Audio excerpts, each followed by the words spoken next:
ಇವತ್ತು ನಾನು ಒಂದು ವಿಷಯದ ಬಗ್ಗೆ ಮಾತಾಡಬೇಕು ಅಂತ ಬಂದಿದ್ದೀನಿ, ಈ ವಿಡಿಯೋ ಮಾಡ್ತಾ ಇದ್ದೀನಿ. ಆ ವಿಷಯ ಏನಪ್ಪಾ ಅಂದರೆ, ನೀವೆಲ್ಲ ಫೇಸ್ಬುಕ್ಕು, ವಾಟ್ಸಪ್ಪು, ಟ್ವಿಟರ್ ಎಲ್ಲ ನೋಡ್ತಾ ಇರ್ತೀರಾ.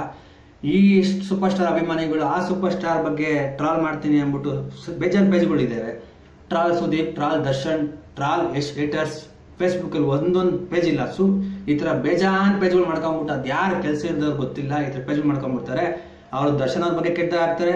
ಈ ಥರ ಫೋಟೋಗಳು ನೋಡಿ, ಇಲ್ಲಿದೆ ಫೋಟೋಗಳು. ಈ ಥರ ಫೋಟೋಗಳು ದರ್ಶನ್ ಅವ್ರ ಬಗ್ಗೆ ಇವ್ರು ಹಾಕಿದ್ರೆ, ಸುದೀಪ್ ಅವ್ರ ಬಗ್ಗೆ ಇನ್ನೊಬ್ರು ಹಾಕ್ತಾರೆ, ಯಶ್ ಅವ್ರ ಬಗ್ಗೆ ಇನ್ನೊಬ್ರು ಹಾಕ್ತಾರೆ.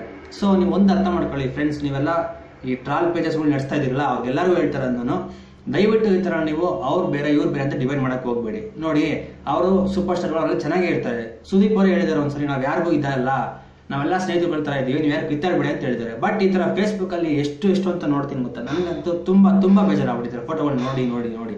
ಗೊತ್ತಾಯ್ತಾ, ನಾನು ಯಾವ ಸ್ಟಾರ್ ಅಭಿಮಾನಿನೂ ಅಲ್ಲ. ಬಟ್ ಆದ್ರೂ ಈ ಥರ ಒಬ್ಬ ಕನ್ನಡಕ್ಕೋಸ್ಕರ ಸೂಪರ್ ಸ್ಟಾರ್ ಆಗಿರೋರ್ನ ನೀವು ಈ ಟೀಮ್ ಅವ್ರು ಮಾಡೋದಂತ ಆ ಟೀಮ್ ಅವ್ರು ಮಾಡ್ತೀರಾ, ಆ ಟೀಮ್ ಅವ್ರು ಟ್ರಾಲ್ ಮಾಡೋದಂತ ಈ ಟೀಮ್ ಅವ್ರು ಟ್ರಾಲ್ ಮಾಡ್ತೀರಾ. ನಿಮ್ಗೆ ಏನು ಸಿಗುತ್ತೆ ಟ್ರಾಲ್ ಮಾಡಿದ್ರೆ? ನೀವು ಚಾಲೆಂಜ್ ಮಾಡೋದು, ಕಾಂಪಿಟೇಷನ್ ಮಾಡೋದಿದ್ರೆ, ಸಿನಿಮಾ ನೋಡೋದಕ್ಕೆ ಮುಖಾಂತರ ನಿಮ್ಮ ಸೂಪರ್ ಸ್ಟಾರ್ ಫಿಲಮ್ನ ಹಿಟ್ ಮಾಡೋದ್ರ ಮುಖಾಂತರ 100 ದಿವಸ ಓಡಿಸೋ ಮುಖಾಂತರ ಚಾಲೆಂಜ್ ಮಾಡಿ. ಗೊತ್ತಾಯ್ತಾ? ಅದು ಬಿಟ್ಬಿಟ್ಟು ನೀವು ಈ ಥರ ಫೇಸ್ಬುಕ್ಕಲ್ಲಿ, ವಾಟ್ಸಪ್ಪಲ್ಲಿ, ಟ್ವಿಟ್ಟರಲ್ಲಿ ಚಾಲೆಂಜ್ ಮಾಡೋಕೆ ಹೋಗ್ಬಿಡಿ. ಯಾಕಂದ್ರೆ ಇದೇನು ಪ್ರಯೋಜನ ಇಲ್ಲ. ಅದೇ ನಿಮ್ಗೆ ಧೈರ್ಯ ಇದ್ರೆ, ನಿಮಗೆ ಆ ಥರ ಚಾಲೆಂಜ್ ಮಾಡ್ಬೇಕಂತ ಅನ್ಸಿದ್ರೆ, ಯಶರ್ ಅಭಿಮಾನಿಗಳು ಯಶರ್ ಸಿನಿಮಾನ 100 ದಿನ ಓಡಿಸಿ ಥಿಯೇಟರ್ ಹೋಗಿ ನೋಡಿ. ಗೊತ್ತಾಯ್ತಾ? ದರ್ಶನ ಅಭಿಮಾನಿಗಳು ದರ್ಶನ ಸಿನಿಮಾನ 25 ವಾರ ಓಡಿಸಿ. ಅದು ಮಾಡೋಕ್ಕಾಗಲ್ಲ. ಪದೇ ಹೋಗಿ ನೋಡಿ ಥಿಯೇಟರ್ಗಳಲ್ಲಿ ಆ ಸಿನಿಮಾನ ಓಡಿಸಿ. ಆ ಥರ ಅರಳ್ ಕಾಂಪಿಟೇಷನ್ ಮಾಡಿ. ಅದು ಬಿಟ್ಬಿಟ್ಟು ಸುಮ್ಮನೆ ಈ ಥರ ಟ್ರಾಲ್ ಪೇಜಸ್ಗಳಲ್ಲಿ ಅಡ್ಮಿನ್ ಥರ ಒಂದು ಜನ ಮಾಡ್ಕೊಂಬಿಟ್ಟು ಅದನ್ನ ಲೈಕ್ ಮಾಡೋಕ್ಕೆ 1,000 ಜನ, ಇವೆಲ್ಲ ಬೇಕಾ ನಿಮಗೆ? ದಯವಿಟ್ಟು ಹೇಳ್ತೀನಿ ಕಡೆ, ಎಲ್ಲರೂ ಕನ್ನಡಿಗರೇ, ಎಲ್ಲ ಸೂಪರ್ ಸ್ಟಾರ್ಗಳು ಕನ್ನಡದವರೇ. ಸೊ ಅವ್ರನ್ನ ಕಾಲೆಳೆ ಕೆಲಸ ಮಾಡಬೇಡಿ. ಗೊತ್ತಾಯ್ತಾ? ಅದೇ ನೀವು ಬೇರೆ ಭಾಷೆಗಳ ಜೊತೆ ನೀವು ಕಾಲೆಳೆ ಕೆಲಸ ಮಾಡಿ. ಗೊತ್ತಾಯ್ತಾ? ಅವ್ರ ಭಾಷೆ ಜೊತೆ ಕಾಂಪಿಟೇಷನ್ ಮಾಡಲಿ ಅಂತ ನೀವೆಲ್ಲ ಸಪೋರ್ಟ್ ಮಾಡಿ.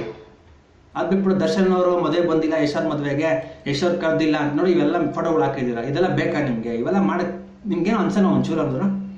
ದಯವಿಟ್ಟು ನಿಮ್ಮ ಹತ್ರ ರಿಕ್ವೆಸ್ಟ್ ಮಾಡ್ತಾ ಇದ್ದೀನಿ, ಟ್ರಾಲ್ ಪೇಜಸ್ಗಳು ಎಲ್ಲರಿಗೂ ಈ ಥರ ಫೋಟೋಗಳನ್ನ ಹಾಕಕ್ಕೆ ಹೋಗ್ಬೇಡಿ. ಗೊತ್ತಾಯ್ತಾ?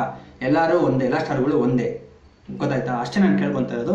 ಇದು ನೋಡಿ ತುಂಬ ಮನಸ್ಸಿಗೆ ಬೇಜಾರಾಯಿತು. ಸೊ ಈ ವಿಡಿಯೋ ಮಾಡಬೇಕು ಅಂತ ನಿಮ್ಮೆಲ್ಲರಿಗೂ ವಿಡಿಯೋ ಮಾಡಿ ರಿಕ್ವೆಸ್ಟ್ ಮಾಡ್ತಾ ಇದ್ದೀನಿ. ಎಲ್ಲ ಅಭಿಮಾನಿಗಳು, ಎಲ್ಲ ಸ್ಟಾರ್ ಅಭಿಮಾನಿಗಳಿಗೂ ನಾನು ಕೇಳ್ಕೊತಾ ಇರೋದು ಒಂದೇ, ದಯವಿಟ್ಟು ಈ ಥರ ಟ್ರಾಲ್ ಪೇಜಸ್ಗಳನ್ನ ಸಪೋರ್ಟ್ ಮಾಡಬೇಡಿ. ಈ ಪೇಜಸ್ ಮಾಡೋದ್ಮೇಲೆ ದಯವಿಟ್ಟು ಬ್ಯಾನ್ ಮಾಡಬೇಕು ಅಂತ ನಾನು ಕೇಳ್ಕೊತಾ ಇದ್ದೀನಿ. ನೀವು ಟೈಮ್ ಪಾಸ್ಗೋಸ್ಕರ ಒಬ್ಬ ಸೂಪರ್ ಸ್ಟಾರ್ ಬಗ್ಗೆ ಈ ಥರ ಅವಮಾನಗೆಲ್ಲ ಫೋಟೋಗಳನ್ನ ಹಾಕಬೇಡಿ. ಅರ್ಥ ಆಯ್ತಾ? ನಿಮ್ಗೆ ಹೇಳ್ತಾ ಇದ್ದಾರೆ ಟ್ರಾಲ್ ಪೇಜಸ್ ಅಡ್ಮಿನ್ಗಳು ಅಂತ ಹೇಳ್ಕೊಂತಾರಲ್ಲ, ಟ್ರಾಲ್ ಪೇಜಸ್, ಟ್ರಾಲ್ ಸುದೀಪ್ ಅಂತೆ, ಟ್ರಾಲ್ ದರ್ಶನ್ ಅಂತೆ, ಟ್ರಾಲ್ ಸುದೀಪ್ ದರ್ಶನ್ ಹೇಟರ್ಸ್ ಅಂತೆ, ಟ್ರಾಲ್ ಯಶ್ ಅಂತೆ. ಇವೆಲ್ಲ ಬೇಕಾ ಫೇಸ್ಬುಕ್ಕಲ್ಲಿ?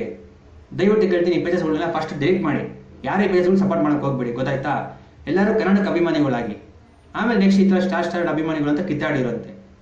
ಓಕೆನಾ ಫ್ರೆಂಡ್ಸ್?